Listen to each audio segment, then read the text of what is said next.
अतिरेक्यांच्या भ्याड हल्ल्यानंतर संपूर्ण भारत देश शोकसागरात बुडाला. दुसरीकडे काही वक्तव्ये राजकीय निघाली, ज्यातून काही चर्चा देखील होताना पाहायला मिळत आहे. अर्थात अतिरेक्यांनी विचारलेल्या धर्मावरून. आपल्याबरोबर मनसे नेते प्रकाश महाजन आहेत. महाजनसाहेब, पवारांनी ज्या पद्धतीनं पीडित कुटुंबाची, जगदाळी कुटुंबाची भेट घेतली, त्याच्यानंतर जी पत्रकार परिषद घेतली, त्यांच्या त्या वक्तव्यावरती कुठेतरी आक्षेप आहे. अर्थात तुम्ही देखील चर्चा करताना काही आक्षेप नोंदवला आहे. नेमकं तुम्हाला काय म्हणायचं त्याच्याबद्दल? मला असं म्हणायचं आहे की नेहमी शरद पवार हे नरवा की कुंजरो अशी भूमिका घेतात. म्हणजे 13वा बॉम्बस्फोट हा मुस्लिम वस्तीत झाला, जो कधी झालाच नव्हता. हे वक्तव्य त्यांची. परवाच्या सुद्धा त्या दुर्दैवी घटनेनंतर त्यांनी हे वक्तव्य केलं की ते हत्याकांड धर्माच्या आधारावर झालं, याची सत्यता मला माहीत नाही. ही किती दुर्दैवी गोष्ट आहे. ज्या पीडित कुटुंबाला ते भेटायला गेले, त्या कुटुंबातल्या महिलांनी सांगितले की आम्ही कपाळावरच्या टिकल्या काढल्या, आम्हाला धर्म विचारला. अजून काय पाहिजे शरद पवारला? शरद पवारला असं कुठलं राजकारण किंवा कुठली त्यांना भीती वाटते? इतकं का तुम्ही मुसलमानाचं लागून चालन करताय? सरळ सरळ भारत आणि पाकिस्तानची निर्मिती धर्माच्या आधारावर झाली हे कटू सत्य आहे. काही दिवसापूर्वी पाकिस्तानचे लष्कर प्रमुख जनरल मुनीरचं भाषण आहे का? त्यांनी हिंदूचा DNA, मुसलमानाचा DNA याच्यावर भाषण केलं आहे.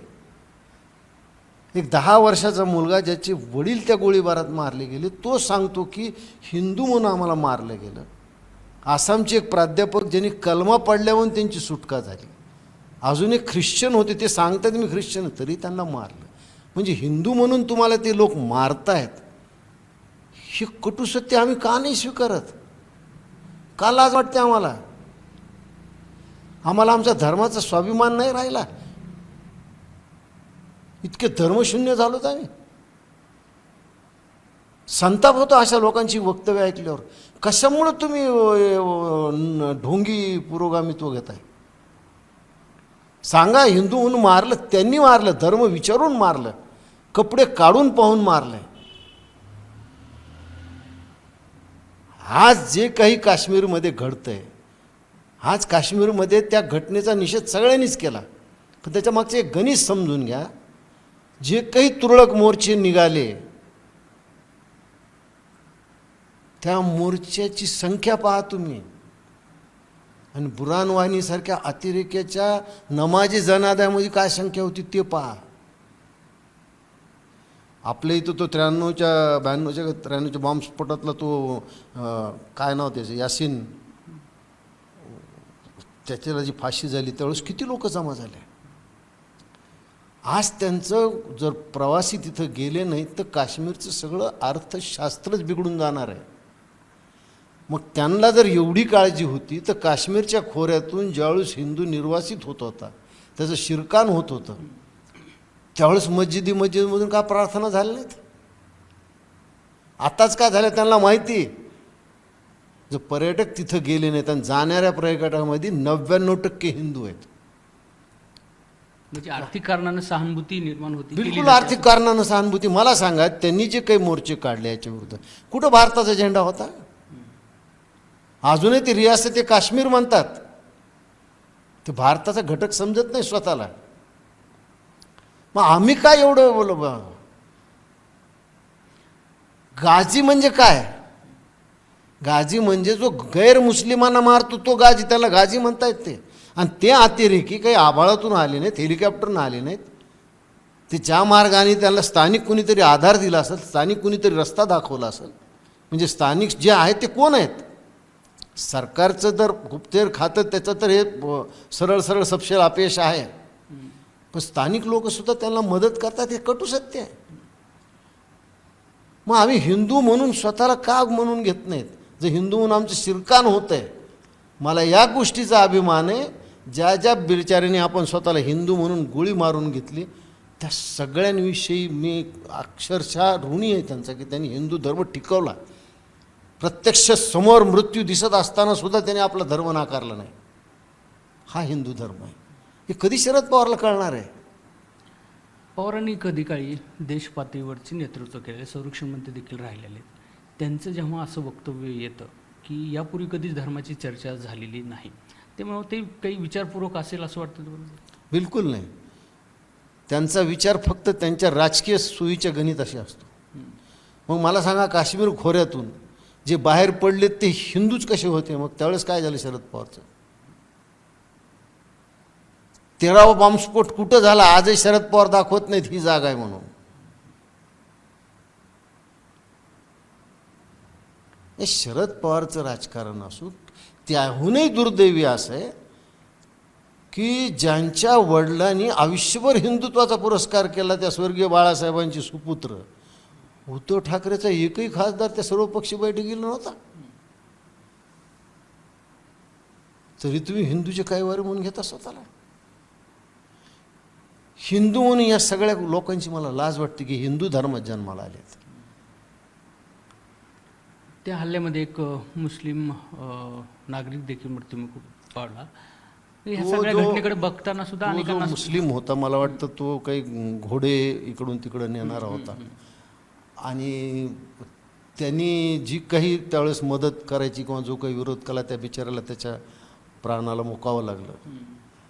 अर्थात त्याचं हे बलिदान आहे, त्या बलिदानाविषयी आपण सगळ्यांनी नतमस्तक व्हायला पाहिजे.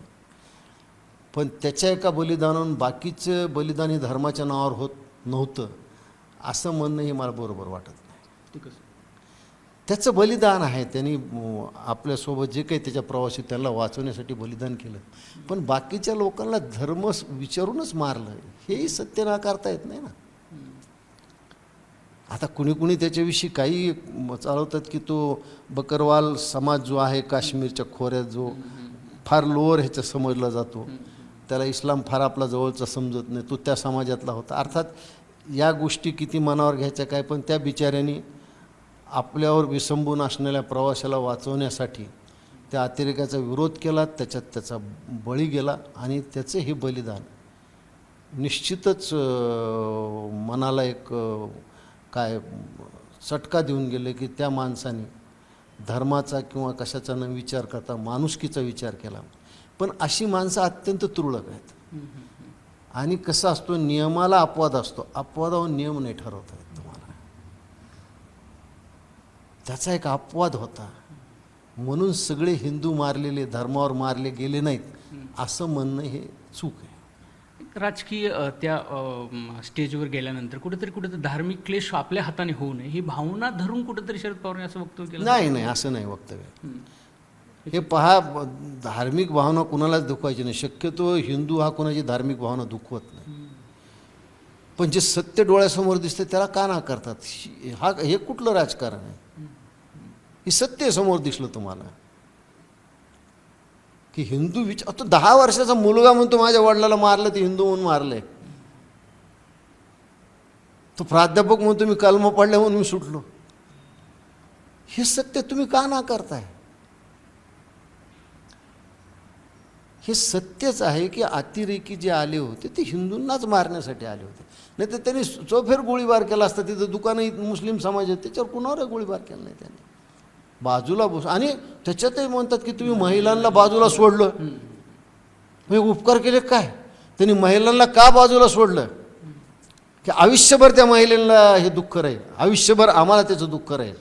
त्यांनी काय एकाने सांगितलं की मोदीला जाऊन सांगा. महिलांना सोडण्यामागं सुद्धा त्याचा स्वार्थ होता. एक गोळी घालून त्या महिलेचं आयुष्य संपवल्यापेक्षा आयुष्यभर तिला रोज मारत राहणं. आज सुद्धा प्रसंग आहेत की आत्ताच एक बातमी वाचली की तिचं सासर पाकिस्तान आहे, माहेर भारत आहे. तिनं काय करावं? आता त्यांना कळेल की काय दुःख असतं ते. म्हणून त्यांनी महिला सोडल्या ते की फार उदात्त हेतून ह्यानं सोडल्या नाही, तर त्यांनी त्याच्या मागचा त्यांचा हा हेतू होता की ह्यांनी जाऊन इतरांना सांगितलं पाहिजे हे काय. आणि जोपर्यंत काश्मीरचा मुसलमान हे समजून घेत नाही की आपण भारतावर अवलंबून आहोत, आपण भारताचे घटक आहोत, तोपर्यंत मला वाटतं की इतर कुणीही भारतातल्या लोकांनी काश्मीरमध्ये पर्यटनासाठी जाऊ नये. कारण तुम्ही मान्य करा ना मान्य करा, त्या अतिरेक्यांना स्थानिक लोकांनी कुणीतरी साथ नक्कीच दिली हे निश्चित आहे. या संवेदनशील विषयात देखील पवारांनी राजकारण बघितलं त्यांच्या वक्तव्यावरून असं वाटतं तुम्ही? हो, राजकारण पाहिलं ते म्हणून हो जे ज्यांना भेटायला गेले होते त्या पीडित महिलेने सांगितलं ना काय झालं ते त्यांनी स्वतः ऐकलं ना. पवारांनी याच्या 100% राजकारण पाहिलंय आणि पवारासारख्याने 100% राजकारण पाहिलं ही दुर्दैवाची गोष्ट आहे. एकूणच शरद पवारांच्या वक्तव्यावरती कुठेतरी टीका होताना पाहायला मिळते आणि जसं की आता प्रकाश महाजनांनी सांगितलं की पवारांनी या संवेदनशील विषयात देखील राजकारण पाहिलेलं आहे. कॅमेरामन धनंजय दारुंटेसह रवी मुंडे, एबीपी माझा, छत्रपती संभाजीनगर.